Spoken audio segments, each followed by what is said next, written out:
Well, it's interesting because, one of the great ironies when Cardinal Bergoglio was elected and took as his namesake the name Francis from Francis of Assisi.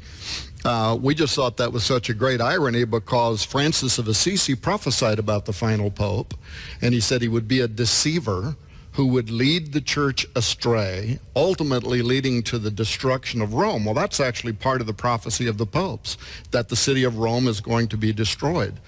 And this pope has made reference to it. His own personal pastor, as they call it, Archbishop Gonsuin, actually did an interview with the largest two Catholic broadcast networks in the world, EWTN, and I forget what the name of the other one was. And they asked the question, is this the final pope from the prophecy of the popes, from Malachy's prophecy? Wow. And his own personal pastor, Pope Benedict, and Francis agreed that he indeed might be that man.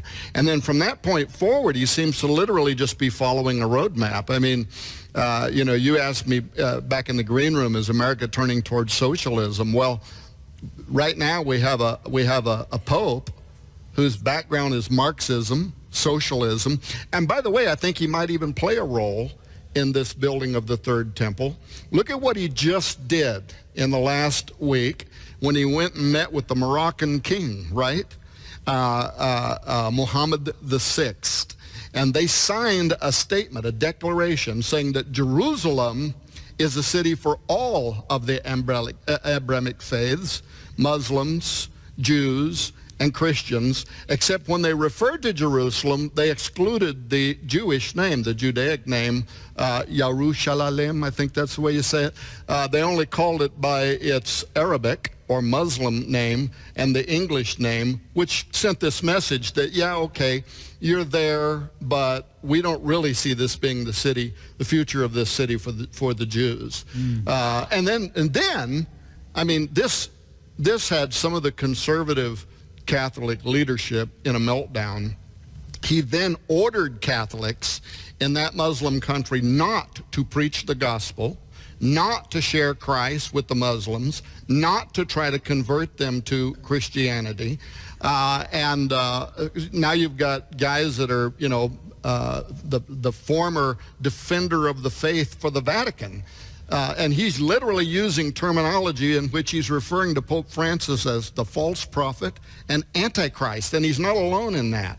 So maybe Francis of Assisi was correct, and the guy who took his name is playing a role that is tied to prophecy. But now that they're speaking about Jerusalem and who really has rights to Jerusalem, when you talk about who has the right to Jerusalem, you're also talking about the Temple Mount as it relates to these Muslim, to the faiths, because that's where the compound is, the Al-Aqsa Mosque, the Dome of the Rock. That's basically the center of their spiritual influence in Jerusalem. He said there were going to be 112 future popes. And the number 112th Pope was going to be the last Pope. And the question is, Pope Francis, currently the Pope, what number is he? He's number 112. He has been the 112th Pope since St. Malachy gave the prophecies, if in fact his prophecies are correct. And so let me just tell you why I believe that they very well could be correct. Now, the interesting thing about Pope Francis is he's 85 years old and he's not in good health. The latest picture I saw of him was he was in a wheelchair and he was talking about retiring. And the Benedict, before Francis, was the first pope in 600 years to step down and to retire. He's still living at Vatican City. We were at the Vatican about 4 years ago, and he was there. He's still living there. And so let's just kind of give you some proof, some reasons that I believe that the prophecy of the popes is true. And the first is, what are the chances out of 112 popes that the final one would occur when all the other end time signs have been happening for 70 years? It's astronomical. In other words, and by the way, if Benedict would not have resigned, he'd still be pope. He's still alive. The popes don't retire. Popes die. They die in office. And so Benedict retired, giving Francis the opportunity to step in and be the 112th pope. And so Psalm 90 says the days of a man's life are 70 years, or if by reason of strength, they're 80 years. We're 74 years in since Israel became a nation. And we have a pope who the St. Malachy prophecies are saying is the final pope, number 112, and he's 85 years old. and not in great health. And so if the tribulation started today, and according to St. Malachy's prophecy, the final pope will lead the church, or lead his flock, the Catholics, through the tribulation. He will lead his flock through many tribulations. I'll read you the exact prophecy here in just a minute. And so if the tribulation began today, okay, he would be 92 years old when it ended. So there's a clock ticking really hard on this thing, both the generation that we're living in and also on the final pope. And so we're living in a world where we're seeing all the end time signs coming true. And if they haven't come true, they're about to come true. They're happening right before our eyes. They're unfolding before our eyes. And we just happen to have the 112th pope in office right now. And so I'm saying that's one reason that I believe that it's true. Now, if he dies or if he retires, well, it's going to put that to bed real quick.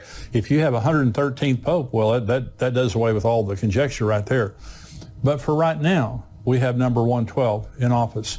This book, Petrus Romanus, they talk about in the book, they document all the things that different popes that St. Malachy said about different popes. Let me read you just one of these. This is Pope Benedict XV. And from 1914 to 1922, he was the pope.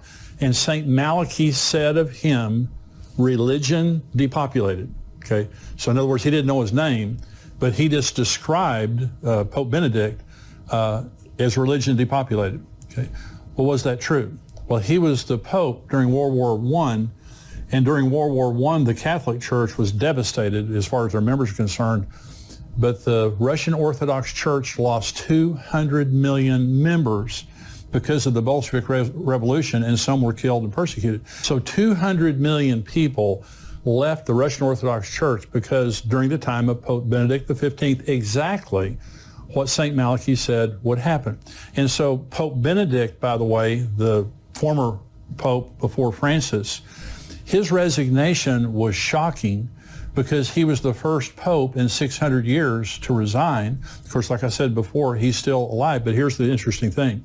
Tom Horn saw in a vision, the Lord gave him a vision that Pope Benedict was going to resign in April of 2012. He said it publicly, that he was going to resign. Okay, well, it hadn't happened in 600 years, so it sounded kind of crazy. Well, so 2012 came and went, April 2012 came and went, and then the following year, in 2013, the Vatican announced that Pope Benedict was resigning. And then they gave an interview to the New York Times, and in the New York Times, they said he had actually resigned in April of 2012, and they were just now making it public. So why would the Lord show Tom Horn? Now, he's my friend, and you can see this on YouTube. Why would the Lord show Tom Horn that the Pope, Benedict, was going to resign? It's because I believe it validates, again, what they wrote in the book. I believe that this is the 112th Pope, and I believe that, many things are now let me say one thing. Anytime something is extra biblical, which means if I'm talking about Bible prophecy, something that's clearly in the Bible, I'm going to be very strong about it. I'm not strong about extra biblical stuff. And so I'm not saying, you have to believe this or else.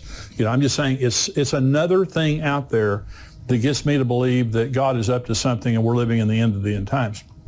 The reference to St. Francis, let me just talk about him specifically. So here's what St. Malachy said about the 112th Pope. And this is right now Francis. This is a quote. In the final persecution of the Holy Roman Church, there will sit Peter the Roman, who will pasture his sheep in many tribulations. And when these things are finished, the city of 7 hills will be destroyed, and the dreadful judge will judge his people. The end. That's it. Of all of his cryptic phrases for 112 popes, that's what he wrote about Francis, 112th Pope.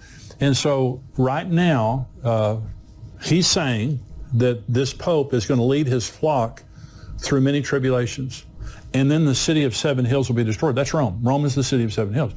Rome will be destroyed. Okay, and many people believe now that the Pope is the false prophet. Some people believe the Pope is the Antichrist. But they believe now that the Vatican City, Rome, will be a place of judgment when Jesus returns, judging the false prophet, the Antichrist, those kinds of things. So is it true? In other words, is it true that this is the 112th Pope and he's going to be, the false prophet and lead his flock through many tribulations? We'll see.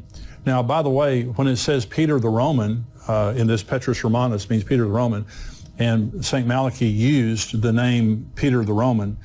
So is that his name? Well, Pope Francis' real name is Jorge Mario Bergoglio. And so, but why would he be called Peter the Roman? Well, remember, his name as a pope is St. Francis, or Pope Francis. And he gets that from St. Francis of Assisi. And St. Francis of Assisi's real name was Giovanni di Pietro, that's Peter, di Bernardone. That was his real name. He was Italian. He was Roman. His name can literally be translated Peter the Roman. So it's all these things are interesting. And so do I believe it's true?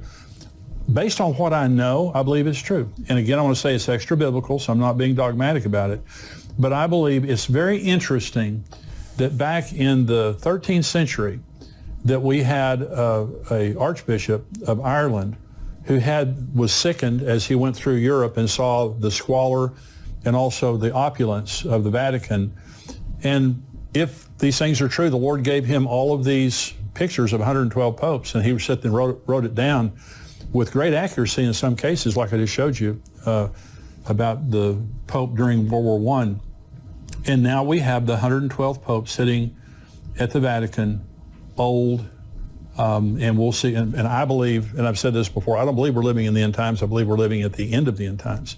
All these things are coming, to fruition at the same time. And I think it's just another reason to look up, because our redemption is drawing near. It's another reason for us to be careful in the way we're living our lives. Be careful to believe the Bible and to keep your eyes on Jesus and live your life in the right way. There are a lot of people mocking and scoffing and living like, there's nothing's going to happen, and that Bible prophecy isn't true. I believe every word of Bible prophecy is true, and we see all these things taking place like Jesus said they would. And very interestingly, we see the 112th Pope sitting in office right now.